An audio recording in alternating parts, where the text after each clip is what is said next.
Hello friends, तो आपको हमारे यूट्यूब चैनल में बहुत बहुत स्वागत है। तो देखिए, नए टॉपिक के साथ आए। इलेक्ट्रॉनिक्स के बारे में यदि आपको जानना है, सीखना है, तो आप मल्टीटेक इंस्टीट्यूट में आ सकते हैं।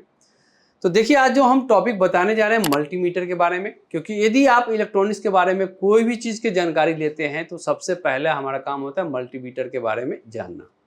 और उस मल्टीमीटर में भी मैं आपको डीसी वोल्टेज के बारे में मैं बताने जा रहा हूँ, क्योंकि अभी के टाइम में जितने भी इलेक्ट्रॉनिक्स डिवाइस सभी के घर में जो यूज हो रहे हैं या आपके पास जो डिवाइस हैं इलेक्ट्रॉनिक्स डिवाइस, वो डीसी वोल्टेज से ऑपरेट होते हैं।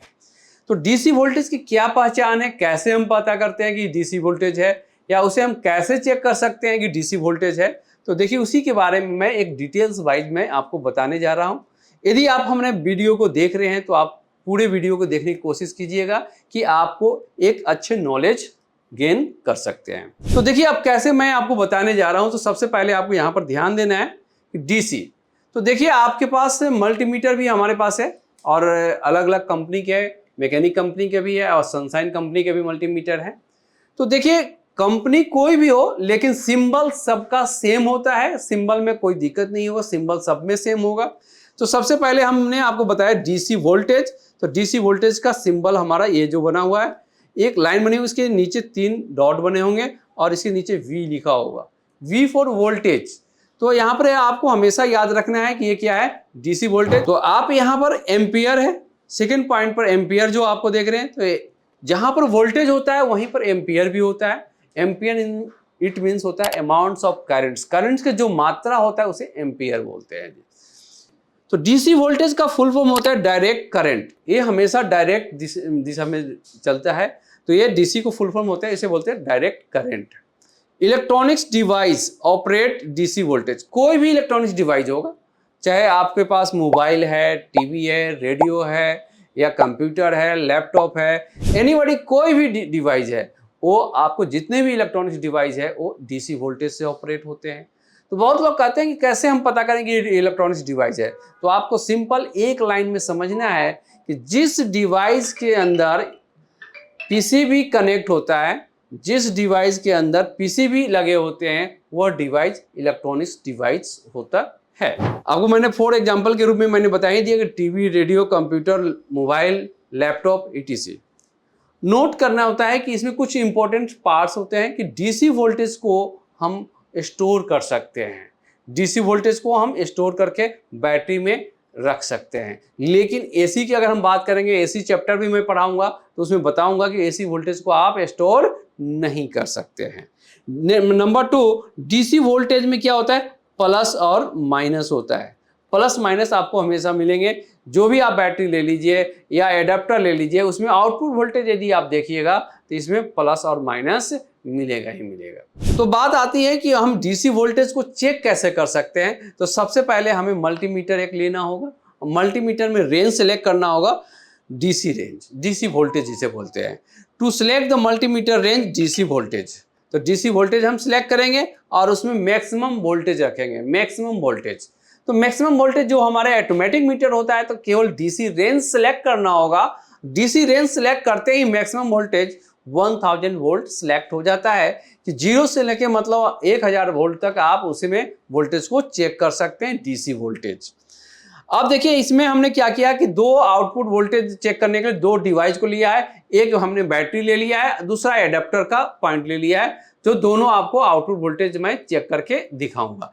ठीक है, तो यहाँ पर हमने बताया कि जो हमारा बैटरी है उसमें एक पॉजिटिव पॉइंट होता है प्लस, और दूसरा निगेटिव पॉइंट होता है माइनस। अब हमेशा याद रखना है कि जो पॉजिटिव वाले पॉइंट है उस पर आपको हमेशा रेड प्रोब रखना है, और निगेटिव वाला पॉइंट है उस पर आपको हमेशा क्या रखना है, ब्लैक प्रोब रखना है। जैसे ही आप रखते हैं मल्टीमीटर में, आपको जो वोल्टेज होगा उसका आउटपुट वोल्टेज बता देता है कि कितने वोल्ट का वो बैटरी है, या एडाप्टर कितने वोल्ट का आउटपुट दे रहा है। तो इससे हम आउटपुट पता कर लेते हैं जी, और उसके पॉजिटिव और निगेटिव के बारे में भी हमें पता चल जाता है। यदि आप इंटरचेंज कर देते हैं प्रोब को, अगर हम अलग उल्टे लगा देते हैं प्रोब को, तो उल्टे जैसे ही इंटरचेंज करेंगे तो ये माइनस में वोल्टेज आ जाएगा, माइनस में वोल्टेज आ जाएगा। तो हम समझ जाते हैं कि प्लस के जगह हमने माइनस कर दिया और माइनस के जगह प्लस कर दिया है। लेकिन इस तरह के प्रोसेस को कभी भी सर्किट में यूज नहीं कर सकते हैं। यदि आप सर्किट में ऐसा करते हैं तो आपका सर्किट क्या होगा, प्रॉब्लम क्रिएट हो जाएगा और सर्किट में प्रॉब्लम आ जाएगा जी, क्योंकि प्लस के जगह माइनस चला जाएगा और माइनस के जगह प्लस जाएगा, जिसके कारण क्या होता है सर्किट में बर्न हो जाते हैं, बहुत सारे सर्किट जल जाता है, बहुत सारे कंपोनेंट होते हैं जो डैमेज हो जाते हैं, वो फिर कंपोनेंट आसानी से मार्केट में नहीं मिलते हैं, जिसके कारण वो डिवाइस ही खराब हो जाता है। तो इस तरह से कभी भी डीसी वोल्टेज में आपको कनेक्शन उल्टा नहीं लगाना है। तो देखिए अब हम आउटपुट वोल्टेज भी चेक करके दिखा देते हैं। तो देखिए मल्टीमीटर में थोड़ा सा हम ध्यान देंगे कि मल्टीमीटर में कैसे। अब देखिए हमने इस बैटरी को ले लिया है और इसके बैटरी को हम चेक करने जा रहे हैं, पॉजिटिव और निगेटिव। अगर हमें नहीं भी पता है कि इसमें पॉजिटिव कौन सा है, निगेटिव कौन सा है, ऐसे बैटरी पर सभी पर लिखे हुए होते हैं मोस्टली, ज़्यादातर आपको प्लस माइनस भी यहाँ पर लिखा हुआ होता है। अगर आप ध्यान से देख रहे हैं तो प्लस देखिए यहाँ सिंबल भी दिख रहा है और इधर माइनस का सिंबल दिख रहा है। बाई चांस आपको नहीं है, सिंबल नहीं दिख रहा है, कोई दिक्कत नहीं है। अब देखिए हम 2 मिनट के अंदर में इसे पता कर लेंगे कि कैसे कौन सा पॉइंट प्लस का है, कौन सा पॉइंट माइनस का है। तो देखिए ये रेड प्रोब जो है इस पॉइंट पर रखेंगे, अब ब्लैक को यहाँ रखेंगे। देखिए आपको मल्टीमीटर में वोल्टेज दिखा रहा है 3.2 वोल्ट। क्या दिखा रहा है? 3.2 वोल्ट दिखा रहा है। अब इसे प्रोब को हम इंटरचेंज कर देते हैं। अब जैसे ही मैंने इंटरचेंज किया हूं तो यहां पर देखिए वोल्टेज क्या दिखाएगा, माइनस में। देखिए माइनस 3.2 वोल्ट आ गया। तो याद रखना है कि डीसी वोल्टेज में प्लस माइनस अवेलेबल होता है, इसलिए आपको माइनस में वोल्टेज दिखाया है। अगर उसी चैप्टर को मैं फिर दोबारा एसी वोल्टेज बताऊंगा तो उसमें मैं बताऊंगा कि वहां पर प्लस माइनस नहीं होता है। ये तो बात हो गया हमारा किसका, बैटरी का। अब मैंने एक एडाप्टर भी लिया है, उस एडाप्टर के भी आउटपुट वोल्टेज को मैं चेक करके दिखाऊंगा। देखिए इस एडाप्टर के ऊपर आउटपुट वोल्टेज आ रहा है। अब कितने वोल्ट आ रहा है वो भी मैं आपको दिखाने जा रहा हूं। तो देखिए सबसे पहले जो एडाप्टर होता है, एडाप्टर के जो अपर भाग है, इस अपर वाले भाग को ऊपर आपको हमेशा क्या रखना है, ब्लैक प्रोब, क्योंकि ब्लैक प्रोब जो हमने पहले ही बताया कि क्या होता है, निगेटिव। ब्लैक प्रोब रखेंगे और इस रेड वाला पॉइंट को अंदर के पॉइंट पर जाकर टच करेंगे जी। तो देखिए 19 पॉइंट कुछ वोल्ट आ रहा है। तो देखिए इस तरह से 19 पॉइंट कुछ वोल्टेज आ जाएगा और यहां पर प्लस में आ रहा है। अब इसी प्रोब को हमने इंटरचेंज कर दी है।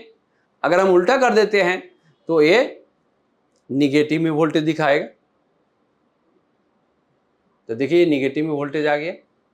यदि गलती से कभी कभी क्या होता है, यहां से वायर ब्रेक हो जाता है और हम उल्टा प्रोब को माने केबल को जोड़ देते हैं, जिसके कारण एडाप्टर को हम कहाँ लगाएंगे, यूज करेंगे। ये एडाप्टर जो हमारा है लैपटॉप का, अब लैपटॉप में जहां पर प्लस जाना चाहे वहां माइनस चला जाएगा, माइनस की जगह प्लस चला जाएगा। तो लैपटॉप के जो बोर्ड होते हैं, जिसे पीसीबी बोलते हैं, प्रिंटेड सर्किट बोर्ड, उस बोर्ड में प्रॉब्लम्स क्रिएट हो जाएगा। तो इसलिए हमें हमेशा याद रखना है, इस कनेक्टर पर अगर वोल्टेज को पहले चेक करेंगे कि अपर वाला भाग हमेशा माइनस होना चाहिए और बॉटम वाला भाग आपको प्लस में होना चाहिए, तभी हम उसमें आगे सर्किट में लगाएंगे, अन्यथा नहीं लगाएंगे।